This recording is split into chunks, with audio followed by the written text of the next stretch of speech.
Universe के सबसे खौफनाक रहस्यों जैसे कि ब्लैक होल का बनना और तारों का मरना, इन सब पर पिछले 21 सालों से एक अदृश्य आंख नजर रखे हुए थी जिसका नाम है स्विफ्ट ऑब्जर्वेटरी। लेकिन आज इंसानियत का यह वफादार चौकीदार खुद अपनी आखिरी सांसें गिन रहा है।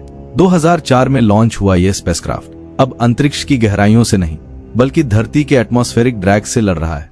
हवा के रगड़ की वजह से स्विफ्ट अपनी तय ऊंचाई से तेजी से नीचे फिसल रहा है और अगर इसे रोका नहीं गया तो यह हमारे विज्ञान के इतिहास का एक जलता हुआ मलबा बनकर रह जाएगा। फरवरी 2026 को वैज्ञानिकों ने एक बहुत ही मुश्किल लेकिन जरूरी फैसला लिया और इसके लगभग सभी साइंटिफिक ऑपरेशंस को रोक दिया। यह कोई हार नहीं थी बल्कि स्विफ्ट को बचाने के लिए शुरू किया गया एक मास्टर प्लान था ताकि इसकी दिशा बदलकर हवा के रगड़ को कम किया जा सके और मौत के करीब पहुंच चुके इस सैटेलाइट को कुछ और महीने की लाइफ दी जा सके। आखिर क्यों पूरी दुनिया के वैज्ञानिक इस एक पुराने सैटेलाइट को बचाने के लिए इतने बेताब हैं? इसकी वजह है स्विफ्ट की वो यूनिक कैपेबिलिटी जो दुनिया के किसी और सैटेलाइट के पास नहीं है। स्विफ्ट को गैमा रे बर्स्ट्स को पकड़ने में महारत हासिल है। जब कोई तारा मरता है या दो ब्लैक होल आपस में टकराते हैं तो ब्रह्मांड में रोशनी का एक ऐसा प्रचंड धमाका होता है जो सूरज की अरबों सालों की रोशनी को कुछ ही सेकंड्स में रिलीज कर देता है। स्विफ्ट इतना फुर्तीला है कि यह पलक झपकते ही अपनी दिशा बदल लेता है और उन डेड स्टार्स से निकलने वाली रेडिएशन को रिकॉर्ड कर लेता है। पिछले 2 दशकों में इसने स्पेस साइंस की किताबों को कई बार दोबारा लिखने पर मजबूर किया है। इसके बिना हमें कभी पता नहीं चलता कि ब्लैक होल बनने के शुरुआती सेकंड्स में क्या होता है। यही वजह है कि नासा इसे खोने का रिस्क नहीं ले सकता, क्योंकि स्विफ्ट जैसा क्विक रिस्पांस ऑब्जर्वेटरी दोबारा बनाना आज के दौर में भी एक बहुत बड़ा फाइनेंशियल और टेक्निकल चैलेंज है। अगर वैज्ञानिक आज चुपचाप हाथ पर हाथ धरकर बैठ जाते तो इस बात की 90% प्रोबेबिलिटी थी कि 2026 के अंत तक स्विफ्ट पूरी तरह अनकंट्रोल्ड होकर धरती के वायुमंडल में समा जाता। जब यह लॉन्च हुआ था तब यह धरती से करीब 585 किलोमीटर की सुरक्षित ऊंचाई पर था, जहां हवा का नामो निशान भी नहीं था।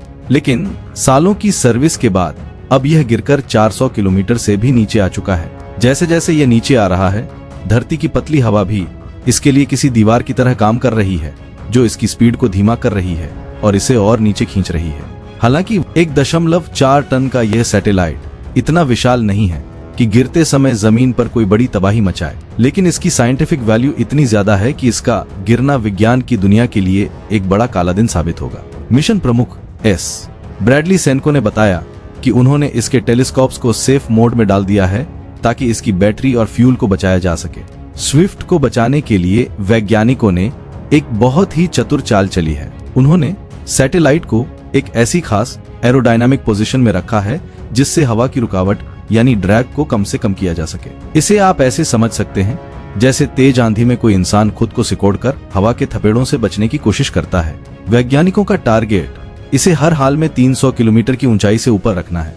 अगर यह एक बार 300 किलोमीटर से नीचे चला गया तो फिर इसे खींचना लगभग नामुमकिन हो जाएगा। यह पूरी मशक्कत इसलिए की जा रही है ताकि जून 2026 तक का समय मिल सके, जब गर्मियों के दौरान नासा एक प्राइवेट मिशन के जरिए इसे वापस ऊपर धक्का देने की प्लानिंग कर रहा है।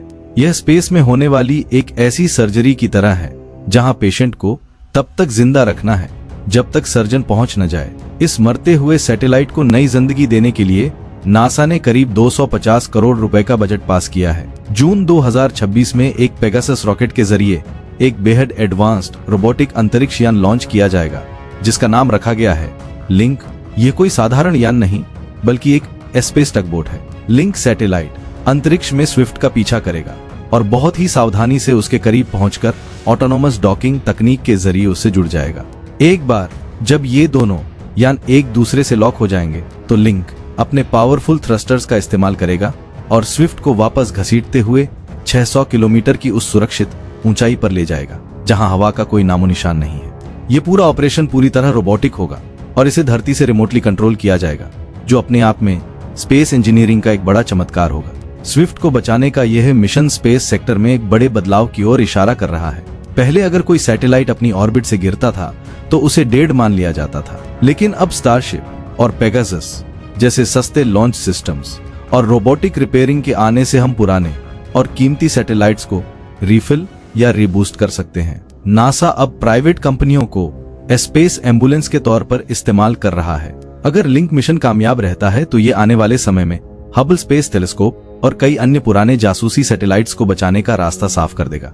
ये एक ऐसी सर्विस इकोनॉमी की शुरुआत है जहां अंतरिक्ष में खराब हुए यान कचरा नहीं बनेंगे, बल्कि उन्हें रिपेयर करके दोबारा इस्तेमाल किया जा सकेगा। स्विफ्ट का यह रेस्क्यू मिशन इस फ्यूचर टेक्नोलॉजी का पहला बड़ा लिटमस टेस्ट होने वाला है। पूरी दुनिया की नजरें इस मिशन पर इसलिए भी टिकी है क्योंकि स्विफ्ट न केवल अमेरिकी बल्कि इंटरनेशनल एस्ट्रोनॉमी का एक साझा पिलर है। इसकी डेटा शेयरिंग पॉलिसी इतनी ओपन है कि इंडिया के इसरो से लेकर यूरोप की ESA तक के वैज्ञानिक इसके डेटा का इस्तेमाल अपनी रिसर्च में करते हैं। अगर स्विफ्ट को नहीं बचाया जा सका तो हमारे पास ब्रह्मांड के सबसे पावरफुल धमाकों को ट्रैक करने का कोई रियल टाइम जरिया नहीं बचेगा। यह हमारे सुरक्षा सिस्टम के उस रडार के जाने जैसा होगा जो हमें आसमान से आने वाले खतरों की जानकारी देता है। इसीलिए नासा का यह 250 करोड़ का जुआ सिर्फ एक मशीन को बचाने के लिए नहीं है, बल्कि उस नॉलेज बैंक को बचाने के लिए है जो हमें ये बताता है कि हम इस अनंत ब्रह्मांड में कहां से आए हैं और तारों की मौत हमारे वजूद के लिए क्या मायने रखती है। स्विफ्ट मिशन का रेस्क्यू ऑपरेशन इंसान की उस जिद का प्रतीक है जहां हम कुदरत की ताकतों जैसे कि ग्रेविटी और फ्रिक्शन को चुनौती देने जा रहे हैं। जून 2026 की वो तारीख इतिहास के पन्नों में दर्ज होगी जब लिंक रोबोट स्विफ्ट का हाथ थामेगा और उसे मौत के अंधेरे से निकालकर दोबारा विज्ञान की रोशनी में ले जाएगा। यह मिशन हमें सिखाता है कि कोई भी मशीन तब तक बेकार नहीं होती जब तक हमारे पास उसे सुधारने का विजन और साहस है। स्विफ्ट अभी हारा नहीं है, वह बस एक लंबी नींद में है और इंतजार कर रहा है उस धक्के का जो उसे दोबारा सितारों की दुनिया का बादशाह बना देगा। अंतरिक्ष में होने वाला यह हाई स्टेक्स रेस्क्यू ये साबित कर देगा कि नासा आज भी मुश्किलों को हल करने में दुनिया का बेताज बादशाह है। दोस्तों, नासा के इस 250 करोड़ के रेस्क्यू मिशन और स्विफ्ट सैटेलाइट को बचाने की इस जद्दोजहद पर आपकी क्या राय है? क्या आपको लगता है कि इतने पुराने सैटेलाइट को बचाने के लिए करोड़ों रुपए खर्च करना सही है, या हमें इसकी जगह कोई नया और मॉडर्न सैटेलाइट लॉन्च कर देना चाहिए? क्या भारत के इसरो को भी अपने पुराने सैटेलाइट्स को बचाने के लिए ऐसी ही रोबोटिक टेक्नोलॉजी पर काम करना चाहिए? अपनी राय हमें कमेंट में जरूर बताइए। वीडियो पसंद आए तो इसे लाइक करें, अपने दोस्तों के साथ शेयर करें और हमारे चैनल को सब्सक्राइब करना ना भूलें। मिलते हैं अगले वीडियो में।